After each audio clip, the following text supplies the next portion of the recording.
Alright, so it's just a quick little instruction video on how to properly draw out of your Safariland level 3 holster.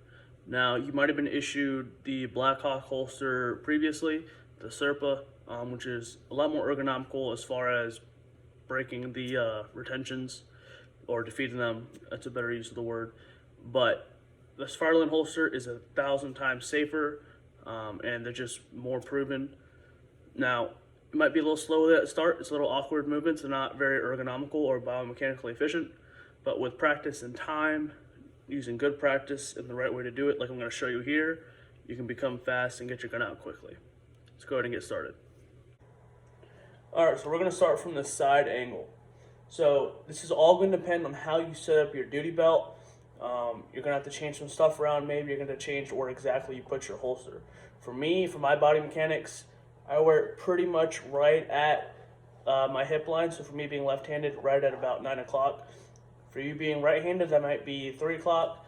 Might have to change it. I know beforehand when I was using a different holster, I had it wear it more toward like 3:30 to 4, or not, sorry.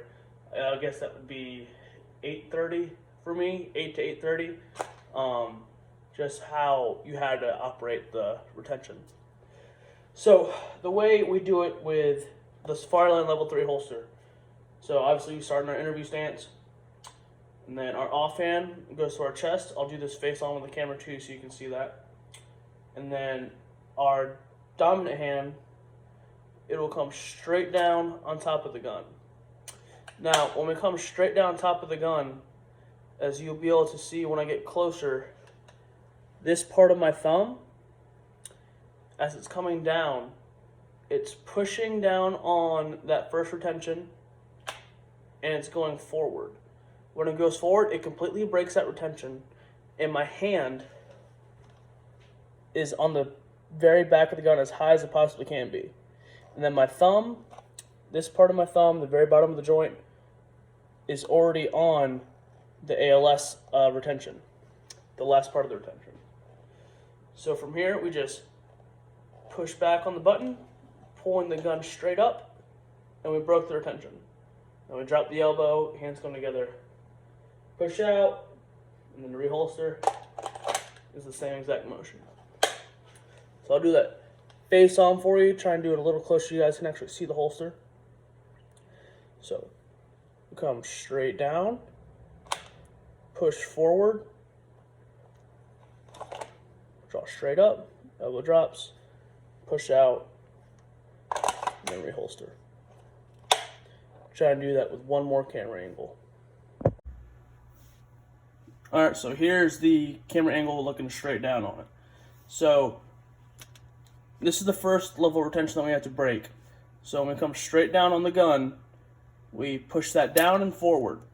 As you can see when I do that, my hand is all the way up on the back of the gun, and my thumb is already resting on the next part of retention that needs to be released.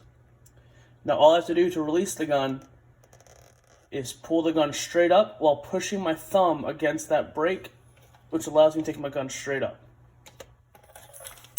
So that motion, we're hitting this button on the inside, and if we look at it, how it breaks, or how we defeat it, is it has to push back.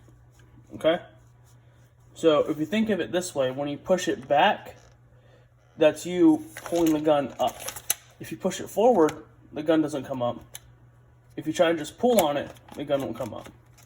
You have to have your good grip, and then pull straight up on the gun, and it'll naturally come out. So one more time.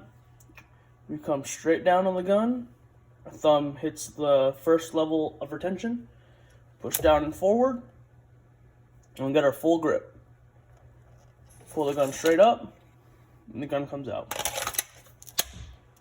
Now, one thing to keep in mind is when we're doing this, this might be the only time we get during the fight to get the proper grip on the gun.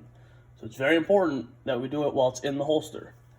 And we can do that by drawing it properly, by getting the right grip, and we can do this fast.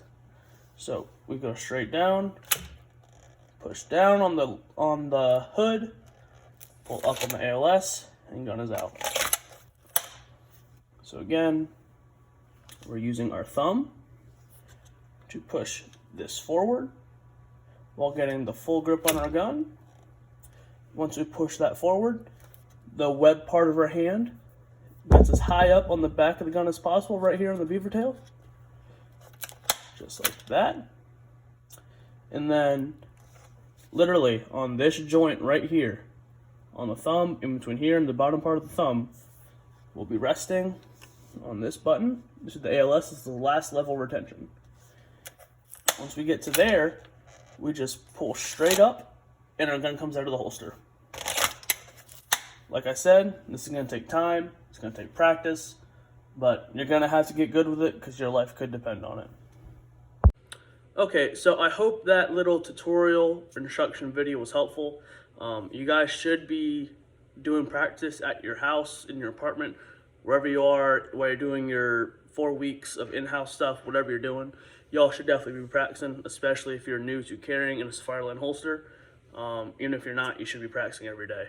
What I recommend people, and I practice what I preach, is you dry practice 5 to 10 minutes a day, and that includes drawing your gun and doing reloads.